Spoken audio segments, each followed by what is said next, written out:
Hello YouTube and welcome to Froogle Vlogs in its new regular spot here on youtube.com/FroogleSim every single Tuesday. Now this is kind of following on with the changes I recently announced to the channel where we have Froogle's Hangar on a Thursday. I look behind the scenes at some of the aircraft and add-ons that I'm trying out. We have FroogleSim News on a Sunday, YouTube's only dedicated flight sim news show. And now Froogle Vlogs every single Tuesday. That's not to say the other content's going away, as I think I explained in a previous video. The idea here is that since it takes me so long to produce a fully loaded or a first impressions video and do it right, do these reviews in depth after spending a lengthy amount of time with the product in question and studying it and really learning everything that I can and still making mistakes. Since it takes so long to get those videos out, I wanted to have regular content on the channel to entertain you guys in between. That's really what these three shows are about. Thank you so much for all the support as well. FroogleSim News on Sunday got something like 7,000 views in 24 hours, which was crazy and would seem to be universally liked, which is wonderful, wonderful, wonderful. I'm glad you like it so much, and I'll try very hard to keep the content levels up. I'm sure it'll be just fine. Anyway, let's get on to the topic of today's vlog. You'll notice I'm filming this with a different camera. Normally it's with this handy dandy webcam up here. That's not happening today. In fact, with FroogleSim vlogs, I'm going to record them this way in future as well with an SLR camera. Part of the reason for doing it today though is I simply can't. I rebuilt my machine. This big box down here, I'll probably put some video overlay right now on showing you what I did. But I basically upgraded my PC. A month or two ago I changed a video card for a GTX 980.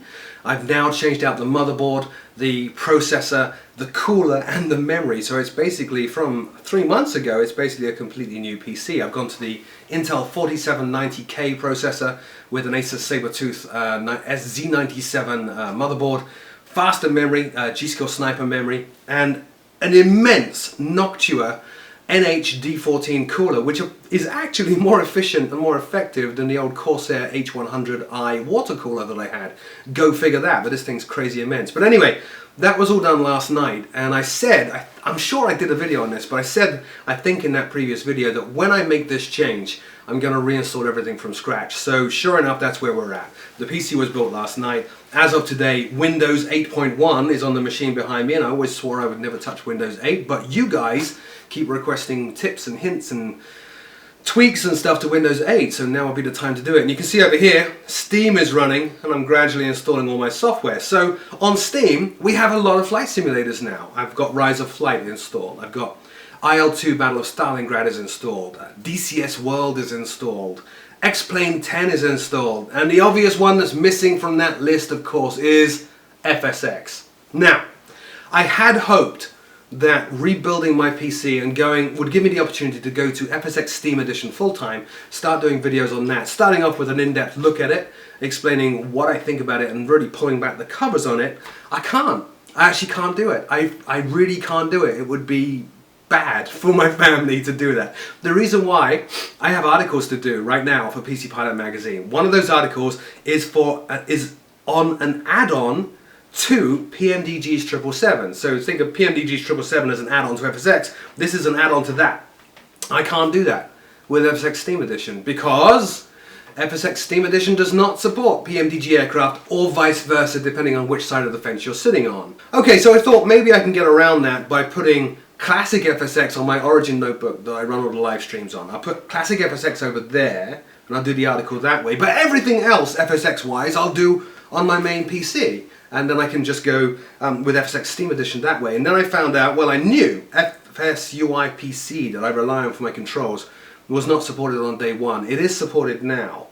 But then I found out Active Sky Next doesn't work with FSX Steam Edition. I found out that a lot of the Orbex add-on sceneries, the Object Flow and People Flow DLLs don't work with FSX Steam Edition. That's not a huge deal, but it's kind of bad. It's not a huge deal because these DLLs just control like people walking around airports and stuff like that, but it really does take away from the product, I think. If you're going to install FSX Orbex scenery is fantastic and phenomenal and very beautiful. Why would you want to get rid of features like People Flow and Object Flow and just go with the static stuff? I wouldn't anyway, but that's just me being obtuse, I guess, and a little bit picky. But basically, the point of the matter is, right now for me today, I cannot go to FSX Steam Edition as my sole platform for FSX on my main PC. It just won't work. I can't do the fully loaded videos, or the first impressions, or the reviews, because I always use Active Sky Next to get the best looking skies and the weather. I rely on OrbX scenery. It's the best scenery out there.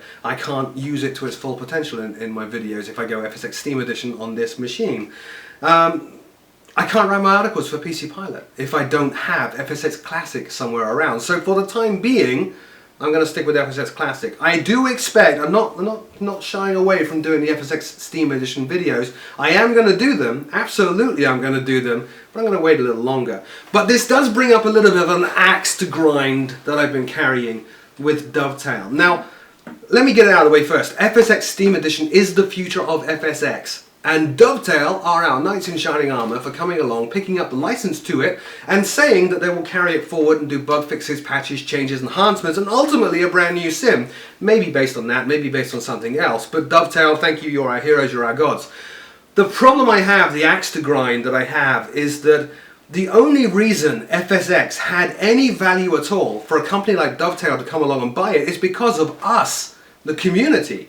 This is a product, FSX, which should have died a long time ago. It's 8-9 years old. It doesn't run very well on modern hardware. It should have died a horrible death and gone away and been replaced by something else by now. But we, the loyal users and developers on FSX, have kept it alive this long. In fact, we've made it grow. It's got to the point in the last 2 years, I see from the uptake on my own channel, it's growing in popularity. We see that now with the release of FSX Steam Edition. More people coming in, trying out FSX. It's growing. It's actually got a growing user base, and the only reason for that is because we, the community, kept it alive. So my axe is, why the hell didn't Dovetail reach out to the community prior to release and ask for our help? Why didn't they put out a poll on AvSim, on FlightSim.com? Big forums like that. Why didn't they put out a call to action in PC Pilot magazine or on Facebook asking us, the community, which add-ons do you like? What features do you dislike? What would you like to see added to FSX? Don't say 64-bit. It's not the savior of all your hopes and fears. That's another video. But anyway, what do you like? What do you dislike? What should we focus our attention on? In fact, even if you're not going to do that, it wouldn't take a whole lot of effort to run up a Google search, and you'd instantly find out that most FSX users today, hardcore and passionate FSX users today, use PMDG aircraft, use OrbX scenery, use Active Sky Next. Many of us use those 3 lines of products and countless others that I'm sure are also not compatible with FSX Steam Edition. It just seems that Dovetail wanted to ignore the community. They wanted to play their cards very close to their chest. They didn't want to involve us. They didn't want to tell us what they were thinking. They just wanted to rush what is in effect an early access product onto Steam to make some money. And that's fine. That's fine. We as gamers are used now to having developers put on Steam early access, beta, alpha, whatever, unfinished products, and asking the community to pay for the privilege of testing those products and providing feedback on them. I think Dovetail should have done that. I think Dovetail should have been open and said, we haven't spoken to all the developers out there. We haven't tested the most popular products out there to see if they work. We would like your feedback, and it's going to cost you $4.99 to give us that feedback. I think that would have been morally a better way of going about things. I would have been happier with that, rather than a week before it's launched, we are Dovetail Games, we are going to release FSX Steam Edition on this date, and then the outfall from that is not pleasant. Most of you in the community won't have seen the fallout from that decision to just rush FSX Steam out there without really testing to see if PMDG work with it, or working with PMDG to make their aircraft work with it, or working with Hi-Fi to make Active Sky Next work with it, or working with OrbX to make the OrbX sceneries work with it. The fallout from that is support. The fallout from that is the comments that I get on YouTube every single day. It's the email tickets and support tickets that people, I'm sure, are PMDG. I've not spoken to them, by the way. This is my opinion. I'm sure the support staff at PMDG are getting tickets. Your 777, which people say is the best aircraft out there currently, or the most, one of the best, doesn't work. Or OrbX support people getting the same ticket, or Active Sky Next people getting the same ticket. This decision by Dovetail to simply be very, very quiet, very stealthy, very secretive with their product, and then just launch it, has a knock-on effect in terms of overhead costs and just general pain for everybody else in the community, such as me, such as anybody else that makes videos, such as forum owners like avsim or flightsim.com dealing with support issues from brand new people who have never tried FSX before but are now doing it with Steam. I have no doubt that FSX Steam Edition is the future of FSX, and I do look forward to that future, and it is fantastic. If you're a new FSX user, welcome! Welcome, and thank you Dovetail for bringing these new users to us.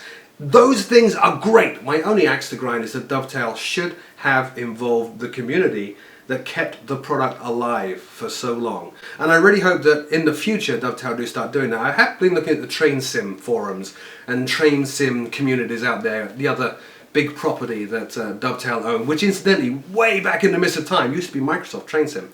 But anyway, that's beside the point. I've been looking at those, and it seems to be characteristic of Dovetail to be a little bit secretive and a little bit, I don't know, cloak and dagger with what they're planning and what they're thinking and what they're going to do, and I don't like that. So anyway, upshot is, it's out, it's here, it is the future of FSX, but I, like many others I think, can't switch to it yet. I really can't. I would lose money. I can't write my articles if I go to FSX Steam Edition. And you know, people are saying, why don't you just run both versions on your PC? Well, you can do that, but then a lot of add-ons don't like to install side by side in both versions of the sim. So while you can have Classic and Steam, you can't actually install add-ons in both. It's usually only in Classic that they go into if you have both installed. So bunch of problems with having them both installed on the same PC. I'm not going to do that. I can't live without the features of FSX Classic today. Anyway, I know it's going to get better. I know in 6 weeks, 8 weeks, whatever, we're going to see updated installers for all these products which support FSX Steam Edition. I just think that could have been there on day one had Dovetail not been so cagey about what they were planning to do and had involved more of us in the community. I mean, even if you just get a handful of users in there to say, have at it, what do you think? The users would undoubtedly have said, well, PNDG doesn't work and Active Sky Next doesn't work, but they didn't do that. Anyway, as always, my name is Froogle. Thank you so much for watching. Stay tuned to this channel. Thursday, Froogle's Hangar. Sunday, Froogle Sim News. And of course, next Tuesday, the next Froogle Vlogs. And maybe even another video before then, if I get something I'm working on wrapped up in time. Thanks always for watching. See you soon.